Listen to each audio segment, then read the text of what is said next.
internet, the web, as we know it, the kind of web things that we're all talking about, is only less than 5,000 days old. Okay? So all the things that we've seen come about, starting, say, with satellite images of the whole Earth, which we couldn't even imagine happening before, all these things rolling into our lives, just this abundance of things that are right before us, sitting in front of our laptop or our desktop, this kind of cornucopia of stuff just coming on, never ending, is amazing. And we're not amazed. It's really amazing that all this stuff is here. Okay? It's in 5,000 days. All this stuff has come. And I know that 10 years ago, if I had told you that this was all coming, you would have said that that's impossible. That's simply, there's no economic model that would be possible. And if I told you it was all coming for free, you would say this is simply, you're dreaming, you're a Californian utopian, you're a wild-eyed optimist, and yet it's here. The other thing that we know about it was that 10 years ago, as I looked at what even Wired was talking about, we thought it was going to be TV but better. That was the model. That was what everybody was suggesting was going to be coming. And it turns out that that's not what it was. First of all, it was impossible, and it's not what it was. And so one of the things that I think we're learning, if you think about like Wikipedia, it's something that was simply impossible. It's impossible in theory, but possible in practice. And if you take all these things that are impossible, I think one of the things that we're learning from this era, from this last decade, is that we have to get good at believing in the impossible, because we're unprepared for it. So I'm curious about what's going to happen in the next 5,000 days. If that's happened in the last 5,000 days, what's going to happen in the next 5,000 days? So I have kind of a simple story, and it suggests that what we want to think about is this thing that we're making, this thing that's happened in 5,000 days, that's all these computers, all these handhelds, all these cell phones, all these laptops, all the servers. Basically, what we're getting out of all these connections is we're getting one machine. That there is only one machine. And our little handhelds and devices are actually just little windows into those machines, but that we're basically constructing a single global machine. And so I began to think about that, and it turned out that this machine happens to be the most reliable machine we've ever made. It has not crashed, it's running uninterrupted. And there's almost no other machine that we've ever made that runs the number of hours, the number of days, 5,000 days without interruption. That's just unbelievable. Of course, the internet is longer than just 5,000 days. The web's only 5,000 days. So I was trying to basically make measurements. What are the dimensions of this machine? And I started off by calculating how many billions of clicks there are all around the globe on all the computers. And there's 100 billion clicks per day. And there's 55 trillion links between all the web pages of the world. And so I began thinking more about other kinds of dimensions, and I made a quick list, and it was Chris Jordan, the photographer, talking about numbers being so large that they're meaningless. Well, here's a list of them. They're hard to tell, but there's 1 billion PC chips on the internet. If you count all the chips and all the computers on the internet, there's 2 million emails per second. So it's a very big number. These are just a huge machine. It uses 5% of the global electricity on the planet. So here's the specifications, just as if you were to make up a spec sheet for it. 170 quadrillion transistors, 55 trillion links, emails running at 2 megahertz itself, 31 kilohertz text messaging, 246 exabyte storage. That's a big disk. That's a lot of storage, memory, 9 exabyte RAM, and it's the total traffic on this is running at 7 terabytes per second.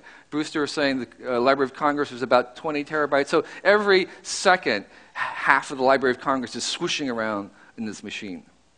It's a big machine. So I did something else.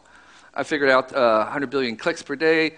55 trillion links is almost the same as the number of synapses in your brain. A quadrillion transistors is almost the same as the number of neurons in your brain. So to a first approximation, we have these things, 20 petahertz synapse firings. Of course, the memory is really huge. But to a first approximation, the size of this machine is the size in complexity, so it is kind of to your brain. because, in fact, that's how your brain works in kind of the same way that the web is work. However, your brain isn't doubling every 2 years. So, if we say this machine right now that we've made is about 1 HB, 1 human brain, if we look at the rate that this is increasing, in 30 years from now, there'll be 6 billion HBs. So by the year 2040, the total processing of this machine will exceed the total processing power of humanity in raw bits and stuff. And this is, I think, where Ray Kurzweil and others get this little chart saying that we're going to cross. So what about that? Well, here's a couple things. I think I have three kind of general things I would like to say, three consequences of this. First, that we're basically what this machine is doing is embodying, we're giving it a body. And that's what we're going to do in the next 5,000 days. We're going to give this machine a body. And then the second thing is we're going to restructure its architecture. And thirdly, we're going to become completely codependent upon it. So let me go through those three things. First of all, we have all these things in our hands. We think they're all separate devices. But in fact, every screen in the world is looking into the one machine. These are all basically portals into that one machine. The second thing is that some people call this the cloud. And you're kind of touching the cloud with this. And so in some ways, all you really need is a cloud book. And the cloud book doesn't have any storage. It's wireless. It's always connected. There's many things about it. It becomes very simple. And basically what you're doing is you're just touching the machine. You're touching the cloud, and you're going to compute that way. So the machine is computing. And in some ways, it's sort of back to the kind of old idea of centralized computing. But everything, all the cameras and the microphones and the sensors and cars and everything is connected to this machine, and everything will go through the web. And we're seeing that already with, say, phones. Right now, phones don't go through the web, but they are beginning to, and they will. And if you imagine what, say, just as an example, what Google Lab has in terms of the experiments of Google Docs, Google Spreadsheets, blah, blah, blah, all these things are going to become web-based. They're going through the machine. And I'm suggesting that every bit will be owned by the web. Right now it's not. If you do spreadsheets and things at work, a Word document, they aren't on the web, but they are going to be. They're going to be part of this machine. They're going to speak the web language. They're going to talk to the machine. The web is, in some sense, is kind of like a black hole that's sucking up everything into it. And so everything will be part of the web. So every item, every artifact that we make will have embedded in it some little sliver of webness and connection, and it will be part of this machine. So our environment, kind of in the ubiquitous computing sense, their environment becomes the web. Everything is connected. Now, with RFDs and other things, whatever the technology is, it doesn't really matter. The point is that everything will have embedded in it some sense of connecting it to the machine. And so we have basically an Internet of Things. So you begin to think of a shoe as a chip with heels and a car as a chip with wheels, because basically most of the cost of manufacturing cars is the embedded intelligence and electronics in it, and not the materials. A lot of people think about the new economy as something that was going to be a disembodied, alternative virtual existence, and that they would have the old economy of atoms. But in fact, what the new economy really is the marriage of those two, where we embed the information and the digital nature of things into the material world. That's what we're looking forward to. That is where we're going. This union, this convergence of the atomic and the digital. And so one of the consequences of that, I believe, is that we have this sort of spectrum of media right now, TV, film, video, that basically becomes one media platform. And while there's many differences, that in some senses they will share more and more in common with each other. So the laws of media, such as the fact that copies have no value, the values in the uncopyable things, the immediacy, the authentication, the personalization, that media wants to be liquid, that's really what you really want. The reason why things are free is so that you can manipulate them, not so that they are free as in beer, but free as in freedom. And the network effects rule, meaning that the more you have, the more you get. The first fax machine, the person who bought the first fax machine was an idiot because there was nobody to fax to. But he or she became an evangelist, recruiting others to get the fax machines because it made their purchase more valuable. Those are the effects that we're going to see. Attention is a currency. So those laws are going to kind of spread throughout all media. And the other thing about this embodiment is that there's kind of what I call the McLuhan reversal. McLuhan was saying machines are the extensions of the human senses, and I'm saying humans are now going to be the extended senses of the machine in a certain sense. So we have a trillion eyes and ears and touches through our digital photographs and cameras, and we see that in things like Flickr, where or Photosynth, this program from Microsoft that will allow you to assemble a view of a touristy place from the thousands of tourist snapshots of it. It's, in a certain sense, the machine is seeing through the pixels of individual cameras. Now, the second thing that I want to talk about was this idea of restructuring, that what the web is doing is restructuring. And I have to warn you that what I'm going to talk about is I'm going to give my explanation of a term you're hearing, which is a semantic web. So first of all, the first stage that we've seen in computers of the internet was that it was going to link computers, and that's what we called the net. That was the internet of nets. And we saw that where you have all the computers of the world, and if you remember, it was a kind of a green screen with cursors, and there was not much to do. If you wanted to connect it, you connected from one computer to another computer. And what you had to do was, if you wanted to participate in this, you had to share packets of information. So you were forwarding on. You didn't have control. It wasn't like a telephone system where you had control of the line. You had to share packets. The second stage that we're in now is the idea of linking pages. So in the old one, if I wanted to go onto an airline web page, I went from my computer to an FTP site to another airline computer. Now we have pages. The unit has been resolved into pages. So one page links to another page. And if I want to go into book a flight, I go into the airline's flight page, the website of the airline, and I'm linking to that page. And what we're sharing were links. So you had to be kind of open with links. You couldn't deny, if someone wanted to link to you, you couldn't stop them. You had to participate in this idea of opening up your pages to be linked by anybody. So that's what we were doing. We're now entering to the third stage, which is what I'm talking about. And that is where we link the data. So I don't know what the name of this thing is. I'm calling it the one machine. But we're linking data. So we're going from machine to machine, to page, and now data to data. So the difference is that rather than linking from page to page, we're going to link from one idea on a page to another idea rather than to the other page. And so every idea is basically being supported, or every item, or every noun is being supported by the entire web. It's being resolved at the level of items or ideas or words, if you want. So this is physically coming out, again, into this idea that it's not just virtual, it's actually going out to things. So something will resolve down to the information about a particular person. So every person will have a unique ID. Every item will have a something. They'll be very specific and will link to a specific representation of that idea or item. So now, in this new one, when I would link to it, I would link to my particular flight, my particular seat.